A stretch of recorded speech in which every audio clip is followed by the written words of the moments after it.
오늘은 선생님들께 임용 면접, 모르는 문제가 나왔을 때 대처하는 3가지 만능들을 소개할까 합니다. 모르는데 어떻게 말해요? 이건 진짜 우리의 속마음을 대변하고 있습니다. 이 영상을 찍게 된 계기는 초등 임용 면접 후기를 쭉 살펴보았는데요. 너무 당황해서 어떻게 말해야 될지 몰랐다. 너무 당황스러워서 할 말을 까먹었다. 이렇게 후기가 많이 있더라고요. 그래서 모르는 문제가 나왔을 때 어떻게 말하면 좋을지 선생님들이 최소 이 방법대로만 한다면 한 문제당 2점은 더 맞출 수 있을 것이라고 확신을 하고 한번 찍어보겠습니다. 그러면 도대체 네가 누구인데 이 말을 신뢰해야 되냐? 저는 집단 토의가 초창기에 도입됐을 때 집단 토의 정보 불모지에서 이론, 그리고 기조 발언 및 정리 발언의 정의, 만능 틀, 포지션을 설정해서 고득점으로 합격하여 현재 경기도 교육청 1급 정교사로 근무하고 있습니다.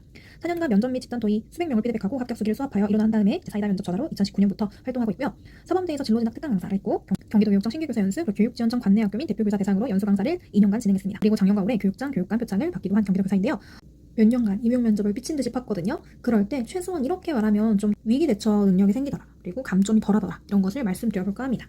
일단 경기도 교육청뿐만이 아니라 모든 교육청의 문제는 주로 5가지 유형이에요. 교직관을 물어보는 것, 그리고 학급 운영 및 교과제도 방안, 그리고 교육청의 정책, 현장 문제 해결 능력, 그리고 듣보 문제. 정말 듣도 보도 못한 그런 유형의 문제가 출제되기도 하는데요. 사실 변별력은 요 현장 문제, 교육청 문제, 듣보 문제 이 3문제에서 갈리게 됩니다. 그러면 여태까지 출제되었던 역대급 킬링 문제를 가지고 한번 연습을 해보면서 어떻게 모르는 문제가 나왔을 때 대처할 수 있을지 제가 만능 틀 3개를 소개해드리도록 하겠습니다. 자, 일단 킬링 문제를 한번 볼게요. 현장 문제, 갈등 문제입니다. 자신이 A 교사라면 어떻게 대처할 것인지 말하시오. 선생님들한테 시간을요 15초 정도 드리겠습니다. 15초 동안 한번 고민해 보시고 나라면 어떻게 이것을 구상할 건지 키워드를 직접 한번 체크해 보시기 바라겠습니다. 15초를 드릴게요. 시작하겠습니다.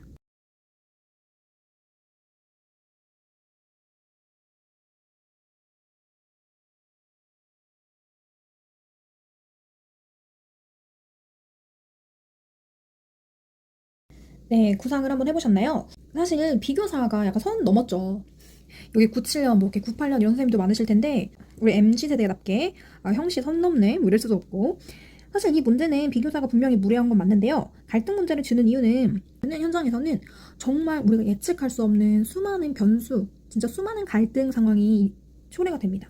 이런 상황에서 어떻게 대처할 수 있는지 그 능력을 파악하기 위해서 이런 현장 문제, 갈등 문제를 냅니다. 사실 이거 처음에 봤을 때는 굉장히 당황스러운데요. 자, 이렇게 갈등 문제가 있었다 할 때는 첫 번째 만능 드립니다. 너나 우리로 해결을 하는 겁니다. 자, 일단은 상대방의 입장, 이야기를 물어보는 겁니다. 그리고 듣는 시간을 갖는 거예요. 그리고 나의 감정을 전달합니다. I 메시지라고 하죠. 나의 생각, 나의 감정을 전달하고 공동의 노력으로 해결한다. 너나 우리 이 3단계를 적용해 보시면 좀 간단하게 풀릴 수 있습니다. 한번 볼까요? 자, 일단은 비교사한테 물어보는 겁니다. 선생님 혹시 어떤 것 때문에 이 업무를 맡아달라고 부탁하시는 건가요? 비교사의 입장에서 제가 생각하지 못한 어떤 이유가 있을 수도 있으니까 비교사의 의견을 들어보고 이때 공감의 경청의 자세로 듣겠습니다. 그리고 두 번째, 나의 감정. 그럼 선생님도 이런 어려움이 있고 나도 이런 어려움이 있을 테니까 선생님의 업무를 같이 도와드리겠다. 제가 할 수 있는 선에서 도와드리겠다. 세 번째, 공동의 노력으로 해결을 모색하는 겁니다. 그리고 이 공동의 노력은 조금 확장을 하시면 좋아요.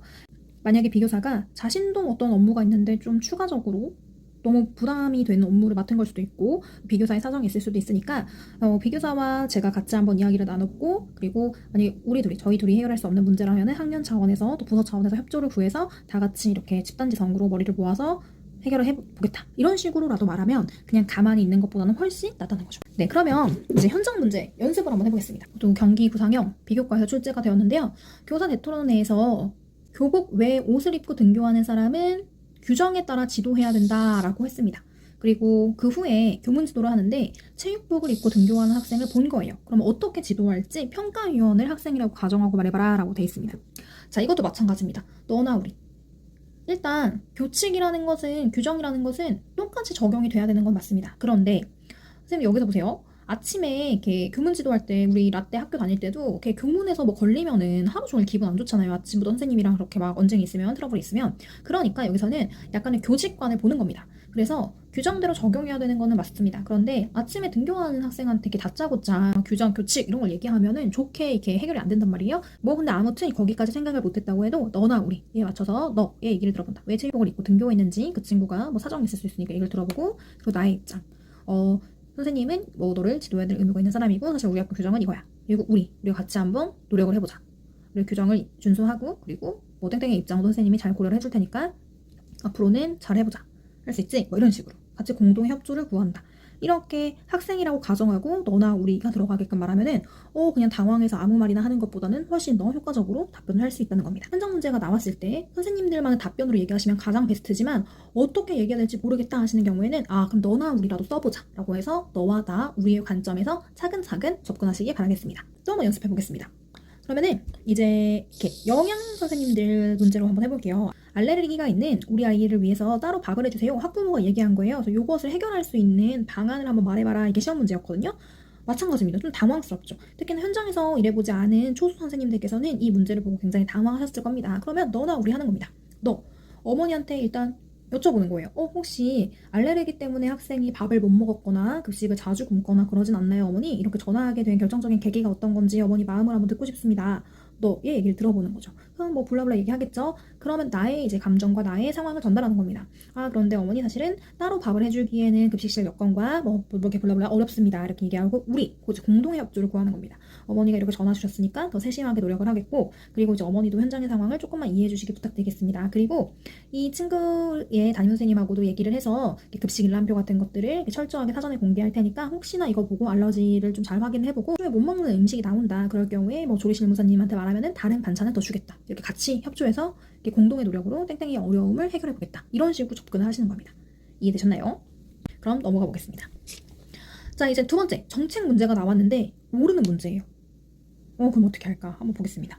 자유학기제를 넘어서 자유학년제를 실시한다. 그리고 학부모님은 학력 저하가 걱정이 된다. 그래서 학부모님이 앞에 있다고 생각하고 교사로서 설득하라. 이런 문제가 나옵니다. 자, 이렇게 정책 문제가 나왔어요. 자유학년제? 모르겠어요. 자유학기제까지는 아는데 자유학년제 솔직히 공부 안 한 거예요. 만약에 이런 정책 문제가 나왔다. 그럼 어떻게 해결해야 될지 제가 만능 틀 두 번째를 소개하겠습니다.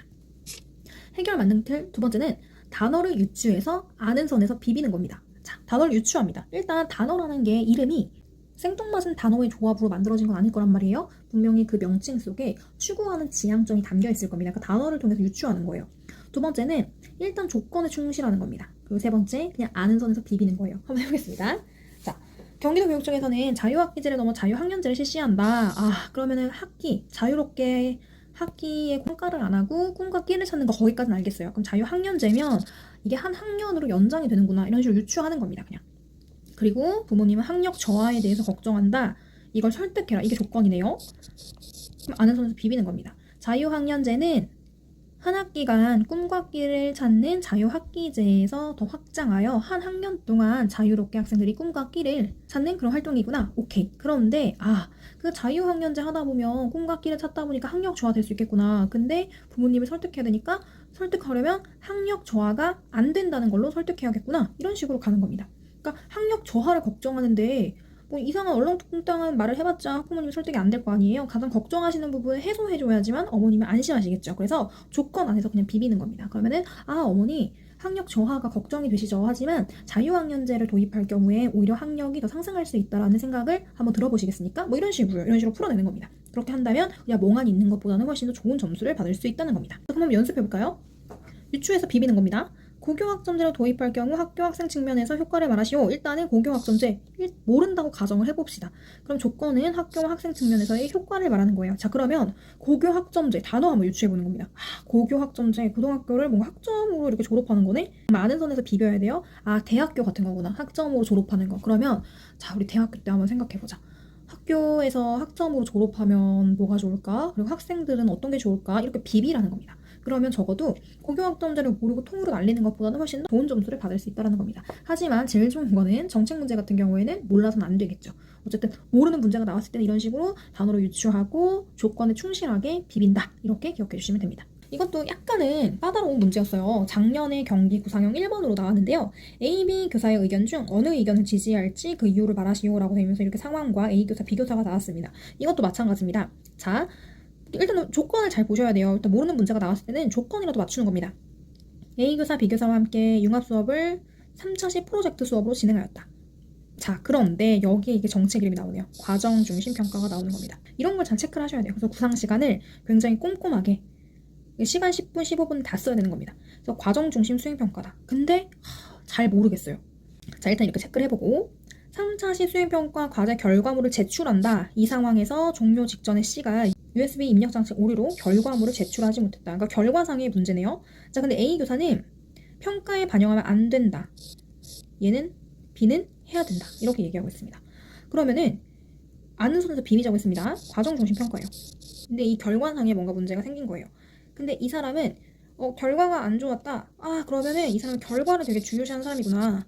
근데 이 사람은 3차 시도 평가해야 된다. 이거 인정해줘야 된다. 그러면은 이 사람은 과정을 되게 중시하나 보다. 이런 식으로라도 비비라는 겁니다. 그래서 과정 중심 평가니까 과정이 뭔가 일치되겠네. 그럼 비교사를 선택하는 게 맞겠네. 이런 식으로 선생님들이 유추를 해서 아는 선에서 비벼서 이제 문제를 풀자라는 겁니다. 이해되셨나요? 넘어가 볼게요. 마지막 득보 문제인데요. 이런 경우 너무너무 어렵죠, 사실. 선생님들이 기출해서 이 문제를 푸셨던 선생님들이 있으실 건데요. 자, 만약에 안 푸셨던 선생님이 있다면 제가 또 15초를 드리겠습니다. 한번 직접 키워드를 체크해 보세요. 시작하겠습니다.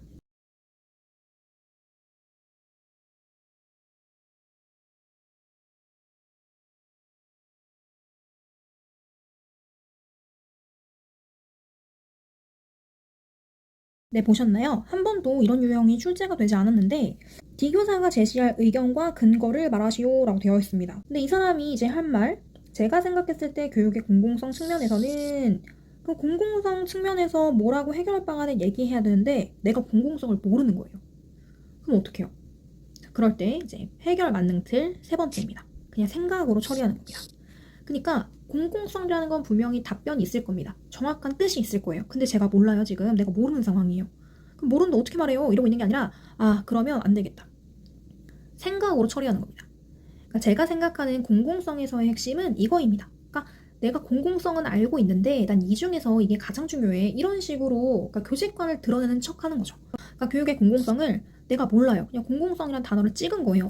뭔가 이게 다 같이 할 수 있는 그런 건데 모르겠다. 그러면 제가 생각하는 공공성에서의 핵심은 모든 구성원들의 의견을 수렴하는 것이라고 생각합니다. 따라서 T 교사는 교육 공동체의 의견을 수렴하자는 방향으로 갔을 것입니다. 이런 식으로라도 얘기하자는 겁니다.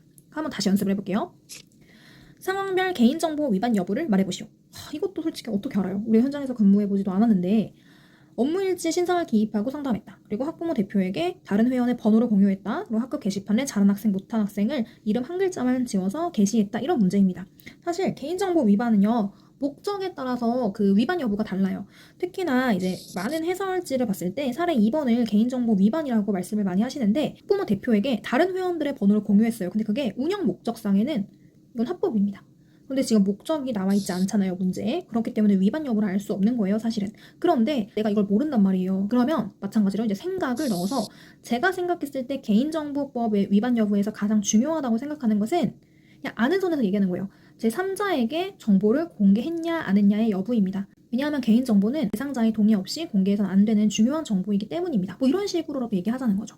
아시겠나요? 그래서 이제 정말 모르는 문제가 나왔다. 그럴 경우에는 분명히 이건 답이 있는 문제 같아요. 근데 모르겠어요. 이럴 때 저의 생각은 제가 생각했을 때 여기서 가장 중요하다고 생각되는 것은 이런 식으로라도 설득을 하자는 겁니다.